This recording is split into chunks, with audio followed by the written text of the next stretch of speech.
Shalom, shalom, and welcome. Welcome to Set Apart Time. My name is Symmanayah, and these are the reflections stirring within. Today's segment of Set Apart Time is focused on the passage that says, like in the days of Noah, like in the days of Noah.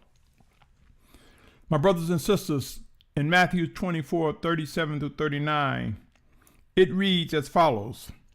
And as the days of Noah, so also shall the coming of the Son of Adam be. For they were in the days before the flood, eating and drinking, marrying and giving in marriage until the day of Noah, until the day that Noah entered into the ark.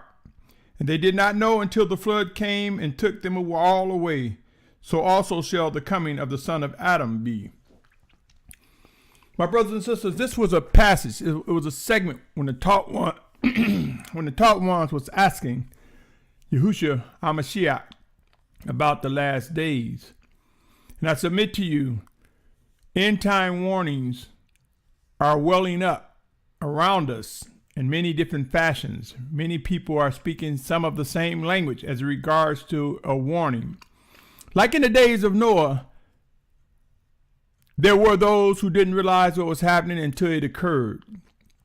But I want to bring to your attention, my brothers and sisters, in the days of Noah, when he and his family entered into the ark, they left behind a lot.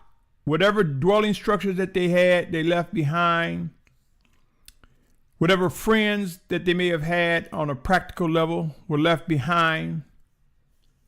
Definitely, civilizations were left behind in the flood. Understand this, my brothers and sisters. In these end times, we will come to discover movement. Yes, there will be movement as we find ourselves being gathered as an awakening nation to be unified and gathered from the four corners of the earth. We will find that there is much work to be done, which will require departing friends, families, things. In this scripture, like in the days of Noah, know that Noah left a lot behind. He left many behind. So will it be for us, O Yasharal, those who will be called to fulfill the final exodus and more.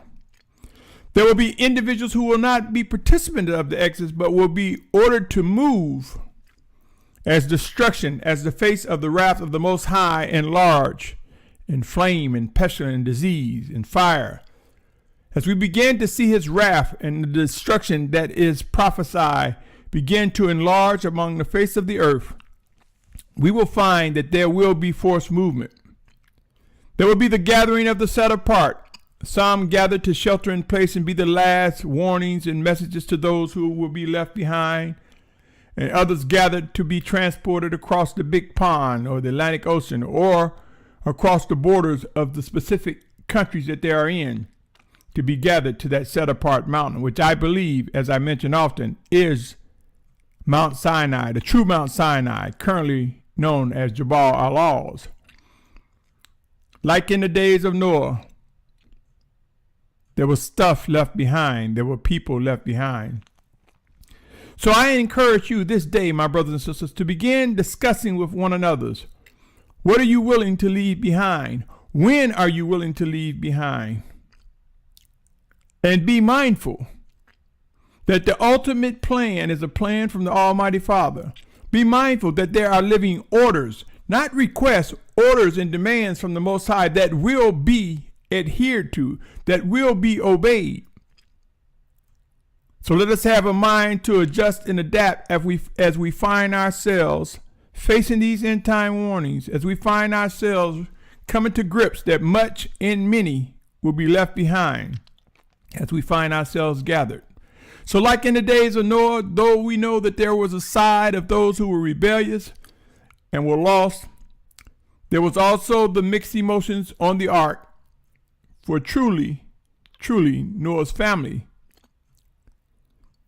Though they were safe, they were also men and women who understood that they had left many behind, that many perish. So let us prepare our minds, bodies, and spirits that there will be those left behind. There will be those that will perish before us. Until next time, my brothers and sisters, be encouraged. These are end times. These words are not to despair you.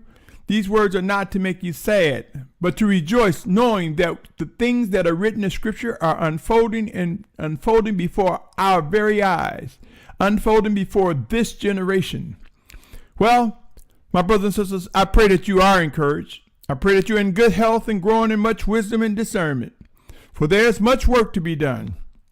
Like in the days of Noah, there were times of preparation and there was times of movement. Begin these discussions with your brothers and sisters, and those whom are close and those who are distant.